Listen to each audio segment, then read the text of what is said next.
Assalamualaikum warahmatullahi wabarakatuh, Tabibun.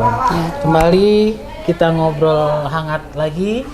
Kali ini kita akan ngobrol dengan Ibu Sri Yuyun Wahyuni Ibu Yuyun Wahyuni sebagai SPD, guru BK. panggilannya Bu Yuyun. Jadi Bu Yuyun ini adalah salah satu guru bimbingan konseling di SMA Negeri 1 Kedondong. Oke, Bu Yuyun, bisa diceritakan terlebih dahulu riwayat dari awal diangkat di sini kemudian menjadi guru BK di sini.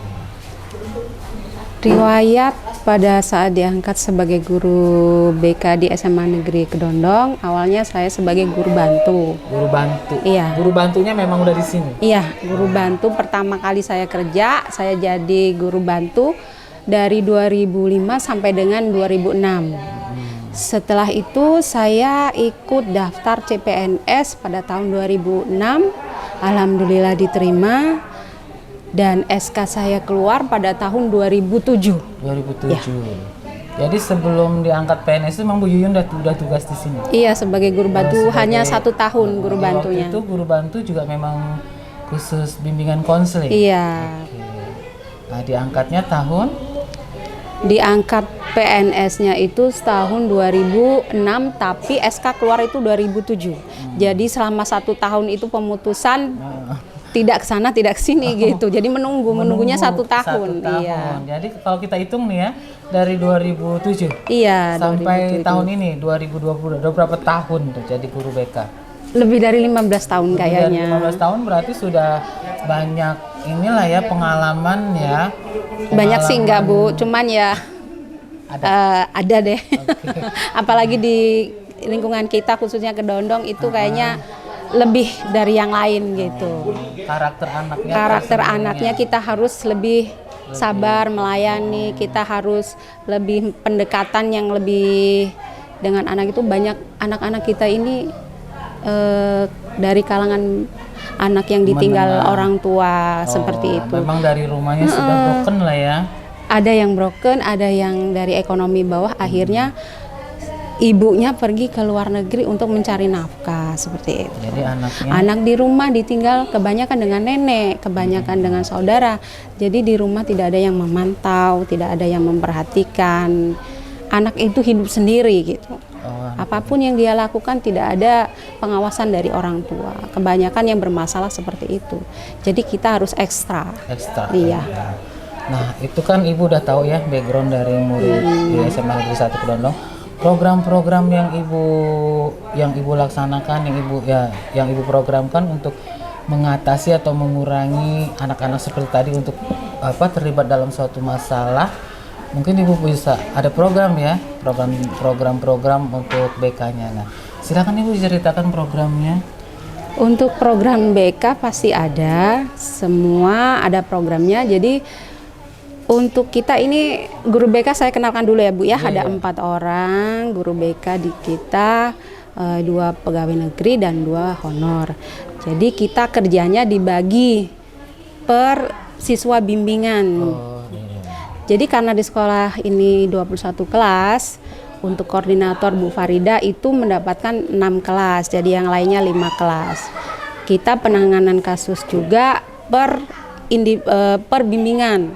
Jadi misalkan kelas saya kelas 10 yang bermasalah itu untuk saya, berarti bimbingan saya yang nangani. Kalau untuk kelas 11 dan sebagainya dan seterusnya ada guru lain yang menanganinya seperti itu. Kalau untuk program sama seperti guru BK yang lain, kita pendekatan dengan anak. Kalaupun anak itu bermasalah jangan dulu kita memvonis gitu. Namanya guru BK tidak boleh memvonis anak kamu bersalah gitu, tidak boleh. Kita cari tahu dulu anak itu seperti apa, kondisi orang tua. Kalau bisa kita sampai home visit, mengetahui keadaan orang tua, keadaan di rumah dia seperti apa, atau sampai dengan keadaan ekonomi anak itu tidak masuk sekolah karena tidak ada biaya gitu. Kadang untuk keluar berangkat sekolah aja tidak ada uang gitu.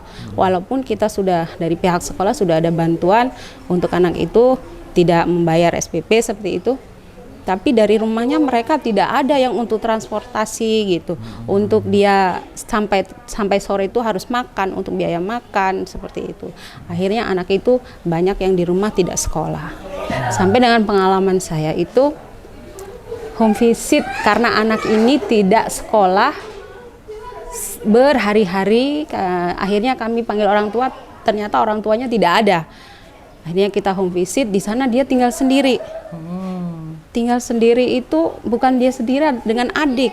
Bertiga, dia anak yang tertua, ini laki-laki ya, anak yang tertua, yang nomor 2 SMP, yang nomor 3 SD. Jadi dia ngurusin adik 2, itu tidak ada siapa-siapa di situ. Akhirnya apa? Adik yang nomor 2 yang SMP ini akhirnya keluar, karena apa? Tidak ada yang mantau di rumah. Kadang orang tuanya katanya di Jawa kerja, tapi kadang kiriman tidak ada. Untuk saudara pun jauh. Yang kita alami seperti itu Bu, kalau di daerah Kedondong seperti itu, yang banyaknya anak yang bermasalah karena tidak ada orang tua. Ada solusi ya? Solusi selama ini kan ketemu, taruhlah ibu ketemu anak seperti itu dari guru BP atau mungkin dari sekolah, ada nggak solusinya? Karena bagaimanapun anak kalau sudah sekolah jangan sampai putus kan, gitu. Ada nggak solusinya? Kita sebagai guru BK jangan putus asa gitu. Walaupun anak itu sudah di home visit, kita harus dicek dulu nih dalam 1 minggu masih alfa atau tidak gitu. Kita koordinasi dengan wali kelas, biasanya seperti itu. Gimana Bu, ini untuk kondisi anak berapa hari ini sekolah lagi atau masih kumat lagi? Setidaknya bisa ditelepon atau seperti apa. Kadang kami simpen dulu nomor telepon anak-anak itu.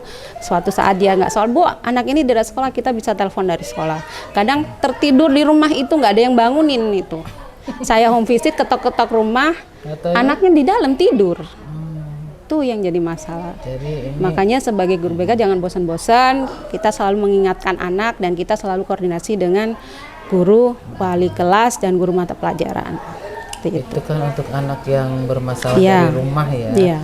Nah kemudian program BK-nya untuk mengarahkan anak untuk karir, prestasi karir ya. Setelah ada nggak tuh arahan karir gitu? Misalkan kamu sepertinya anak ini akademisnya bagus. Nah ini mungkin diarahkanlah bagusnya dia ke mana. Itu sudah ada program atau gimana gitu? Atau sudah jalan atau gimana? Kalau untuk masalah ke karir, guru BK biasanya kerjasama dengan Waka ya. Biasanya Waka kesiswaan yang lebih tahu tentang yang penjurusan itu, nanti koordinasi dengan guru BK. Jadi setiap kelas biasanya kalau guru BK itu kasih kuesioner gitu, angket. Anak ini mau lanjut atau mau kuliah atau tidak, atau kerja sambil kuliah seperti itu. Nanti kita bikin angketnya, siapa yang mau lanjut kita kumpulkan jadi satu, nanti kita kasih bimbingan karir untuk studi lanjutan. Biasanya untuk ke perguruan tinggi negeri atau swasta kita kasih info dulu dengan mereka. Mereka itu. Begitu ya. Nah ini kan Bu ya, kita kemarin kan 2 tahun lebih ya kita asik rebahan. Mungkin guru BP juga waktu itu hanya mengawasi anak itu ikut daring atau enggak gitu kan ya, karena seperti yang saya tahu seperti itu. Nah sekarang mulai tahun ajaran baru kan kita masuk lagi nih. Akhirnya kita ketemu lagi sama siswa. Nah itu permasalahan yang muncul. Ini kita sekolah dari tahun ajaran baru ya. Juli ya. Juli full tatap muka kan. Kalau yang kemarin masih setengah-setengah. Ya, Juli kita full tatap muka sampai ini bulan November. Udah hampir 5 bulan ya. Nah selama 5 bulan itu mungkin ketemu apa di lapangan tentang anak-anaknya ini, permasalahan yang kayaknya prioritas mesti kita selesaikan dulu nih. Kalau masalah itu banyak sekali yang terjadi setelah kita mengalami 2 tahun tidur di rumah. Kebetulan kemarin kita workshop ya tentang kenakalan remaja, tentang bullying. Ternyata semua sekolah sama Bu permasalahannya. Setelah COVID ini anak itu luar biasa.